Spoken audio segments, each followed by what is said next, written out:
Voilà, c'est M. Abou Diako, journaliste écrivain. Voilà, je suis à mon 5e ouvrage. J'ai déjà publié 4 ouvrages, un roman, La Fronde de l'Entremontre, un recueil de poèmes momiques, L'Ondée divine, chez Édilivre, et un recueil de contes qui devrait paraître depuis lors, Les Contes du Damga. Et chez l'Harmattan, j'ai 2 ouvrages qui sont sortis. Le premier, La Voix de l'écrit par la Salate, et qui est l'exégèse même de la prière, vue d'une manière scientifique. Et là, c'est mon dernier ouvrage, ça parle de changer le monde par le toucher. Et là, c'est le sens intégratif pour la civilisation de l'universel. On peut dire ici que dans cette œuvre, on a voulu réunir les 2 grands penseurs de ce pays, Léopold Sédar Senghor et Cheikh Anta Diop.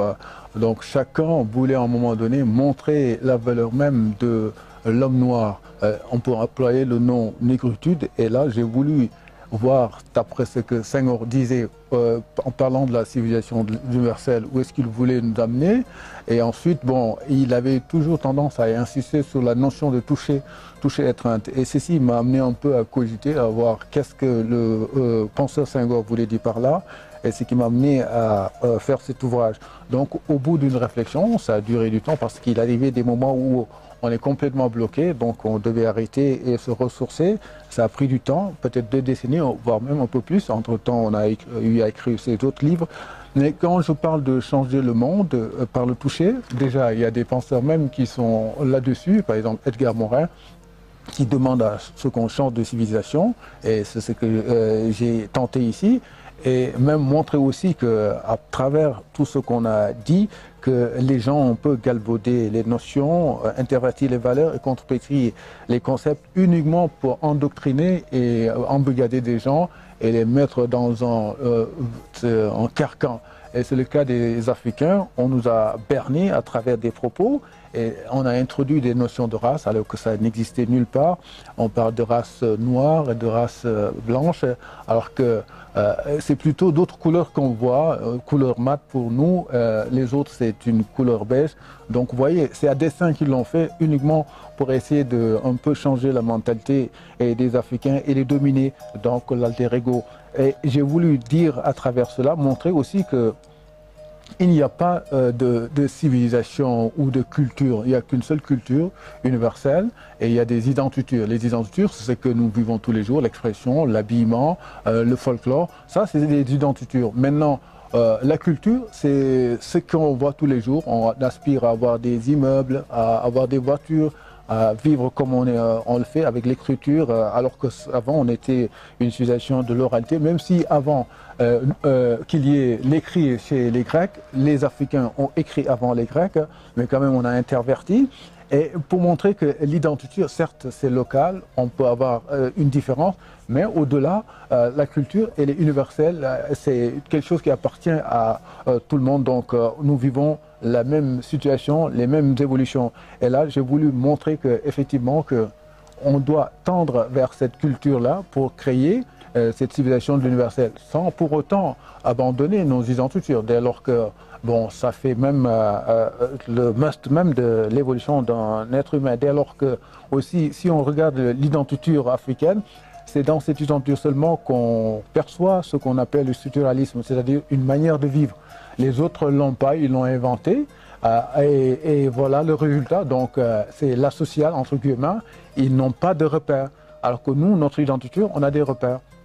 Par exemple, avec notre identité, on a créé ce qu'on appelle le patronymisme. Là, c'est une façon de montrer effectivement qu'on a des normes.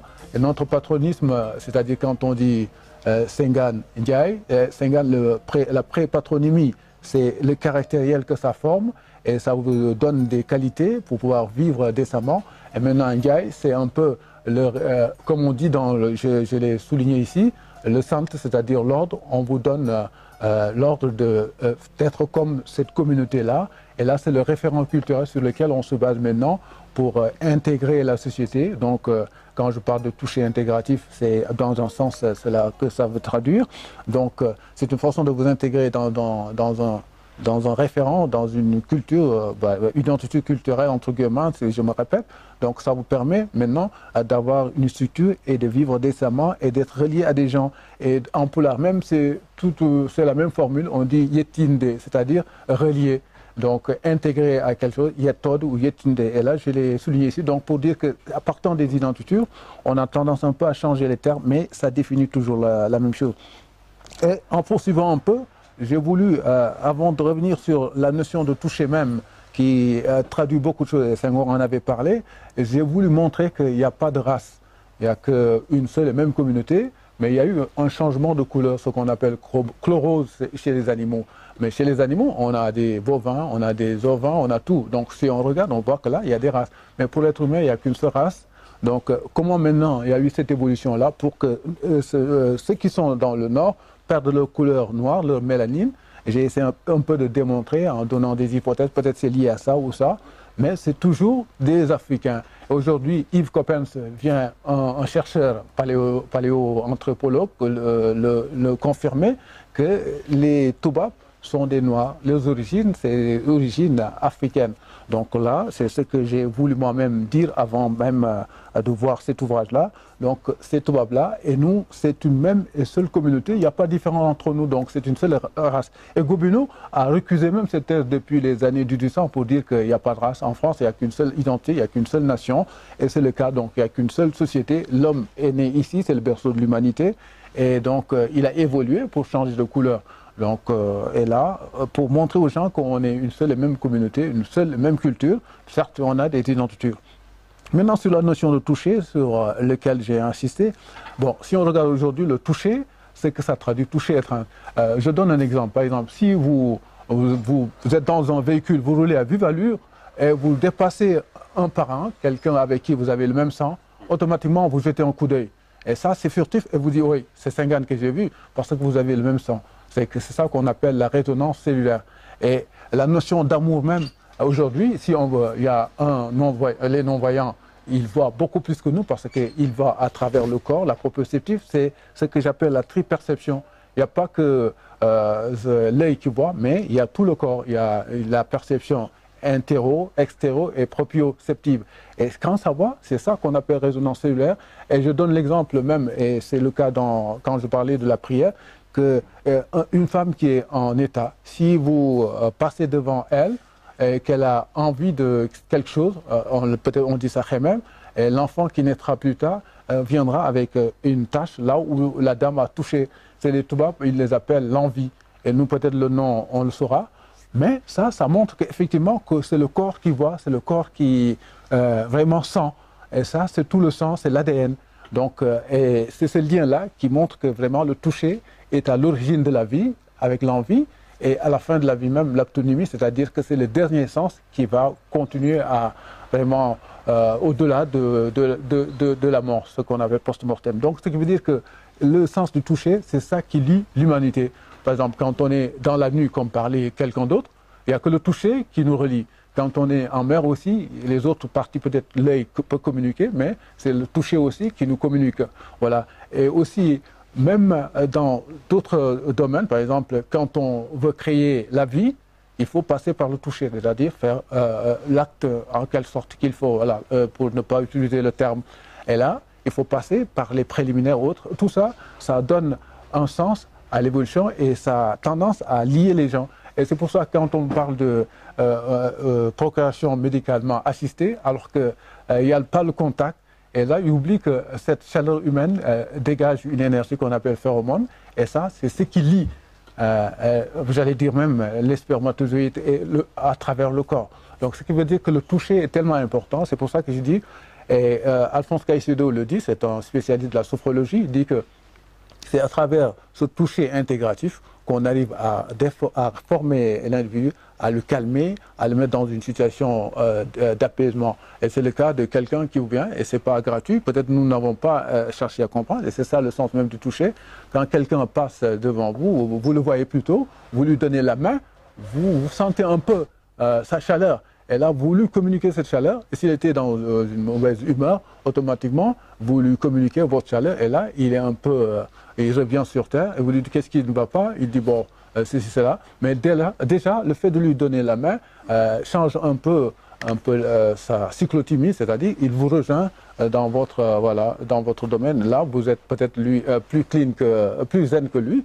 Et là, il vous rejoint. Donc, ce qui veut dire que le toucher est tellement important. Et là, je vais même pour essayer un peu de traduire quand je parle de civilisation universelle, montrer l'homme africain avec le structuralisme, que nous avons d'autres typologies qui n'ont rien à voir avec ce que Freud avait dit. Moi, je parle de reconnu, de méconnu et de reconnu. Et il n'y a que ça qui existe, c'est-à-dire le connu. L'individu, Senghane, que je le vois, il est comme ça, il n'a pas de défaut. Mais c'est avec mes préjugés et ma façon de voir, c'est-à-dire l'œil, et pas le toucher, hein, qu'on va voir tous ces défauts-là. Par exemple, quand je vis avec des préjugés, on dit qu'il est mauvais, qu'il est radin, ceci, cela. Dès que j'arrive, je suis influencé et je le vois radin, alors que le connu, c'est un être humain tout court. C'est ma façon de percevoir cette personne-là qui lui donne ce reconnu, c'est-à-dire en faire un homme bien. Donc c'est l'individu qui donne un caractère autre que ce qu'il a. Donc j'ai changé cette typologie de dire qu'il n'y a que ce connu-là qui est là, partant de notre identité. Et l'homme est né bon, c'est la société qui le rend mauvais. Et là je rejoins Rousseau. Donc personne n'est mauvais, tout le monde est mauvais, tout le monde est bon. Donc c'est nous qui changeons à travers notre regard, nos préjugés. Et ça que j'appelle le connu, c'est-à-dire c'est l'équivalent un peu au-delà de ça de Freud. Ensuite vient le moi, qui est le méconnu que nous créons selon notre perception. Et maintenant, il y a le reconnu. Et là, c'est une qualité rare, une typologie rare. Et là, c'est quelqu'un qui a atteint un certain niveau, par exemple, qui est entre guillemets blasé ou blindé, que nul ne peut vraiment déformer. Si vraiment, c'est ça l'ouvrage que je viens de sortir, donc, et là, ça va nous permettre de nous amener à cette civilisation universelle-là, un autre type d'homme qui vraiment va changer le monde. Et je l'ai dit ici, donc je dis que c'est un gage de cohésion et de détente cordiale pour la paix mondiale. Si vous lisez cet ouvrage-là, vous verrez qu'il y a une autre façon de voir les choses. Il y a une autre façon de voir des notions de culture haute. Il n'y a pas de race, il n'y a qu'une seule et même communauté, humanité. C'est l'homme. L'homme, la couleur importe peu. Donc c'est ça que j'ai voulu démontrer dans cet ouvrage-là, qui m'a pris du temps, changer le monde par le toucher, et c'est possible. Merci.